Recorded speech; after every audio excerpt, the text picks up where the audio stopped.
Okay, night scene normal. As I said, this is the one I made up before. So this is Super K, Super Sulfur. That's we can put in there. So we just sort of put that in there. I don't know if it's going to be a case of putting this down.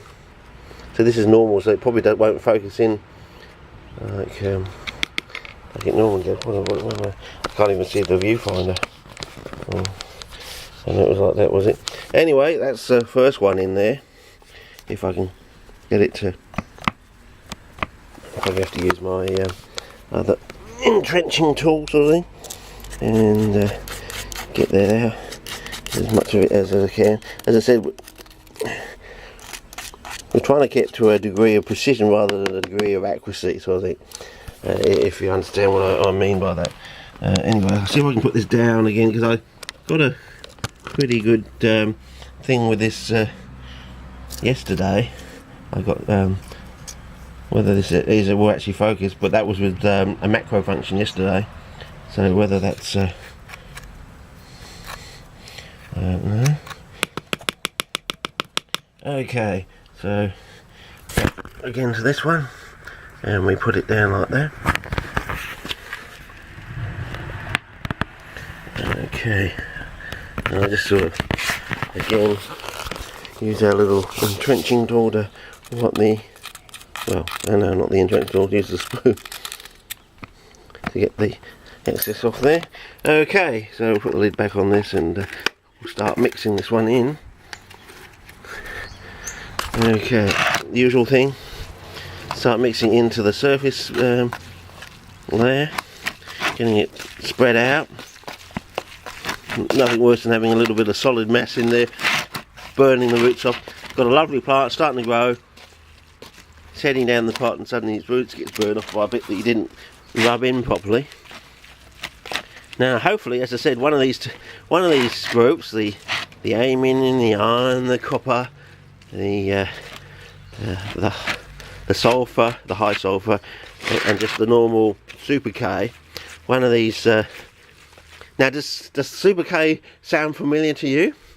Have you noticed that when we used to put, back in the old days, used to say no fertiliser on CBs, then they said, what was it, either 1/10 or 1/4 of an orchid fertiliser, or as you know, most orchid fertilisers are high potassium, and that's basically what they are, just high potassium.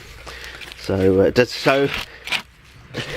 what I'm doing is not far from what has already been done in the past. It just, I think it was a lack of understanding, basically,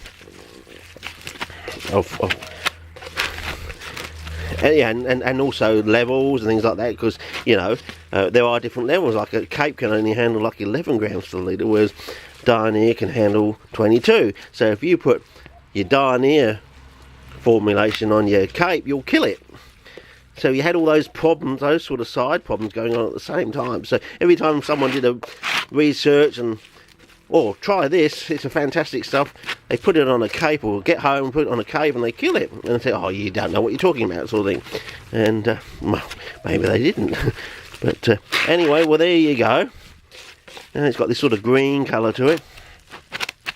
Whether that means it's going to be fixing nitrogen from the atmosphere, I don't know, but we'll find out. And whether that's going to either promote or inhibit the cyanophile growings, but we're going to find out. You see, that's what we're going to do. We're going to go through these formulas, and I reckon one of them is going to grow the cyanophile really well. But as we've learned so far, this stuff has to be quite saturated with its head just above the surface of a which is why I've invented this system here.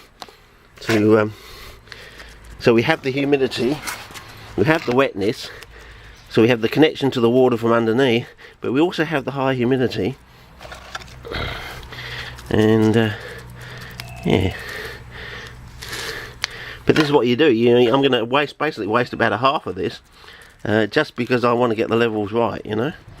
And that's the way it works, I suppose, in science. Sometimes you have to waste something to do something fairly accurately, but you only have to do it once or a few times to do that, to get the yes or no response, you know, the bouncing back of the cannonball from the tissue paper.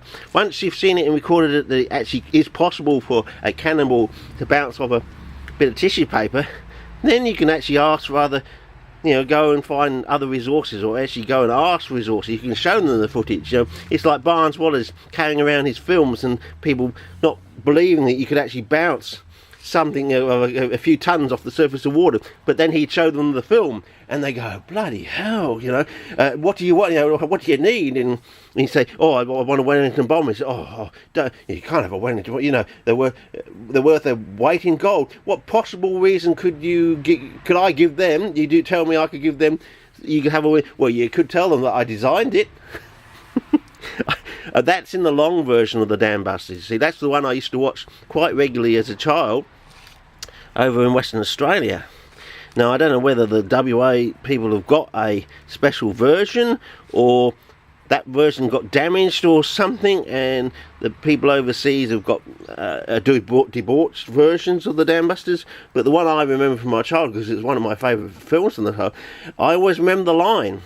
You know, what possible reason you can give us to, you know, get a Wellington bomb? It's worth. Don't you know they're worth their weight in gold? And of course, then the actor comes back with the line that, well, you could tell them that I designed it, sort of thing.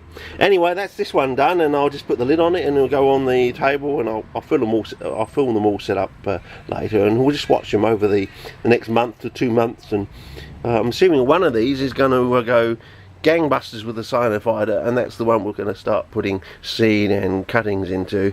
And once you know which one it is, I can start running a whole load of multiple copies, you know, replicas or replicates of the thing, and we can start testing out different things. And also, we should be getting some data coming back from the tissue culture, and I can start running those in large numbers as well. Anyway, over and out for this clip. We'll try another setting, I think.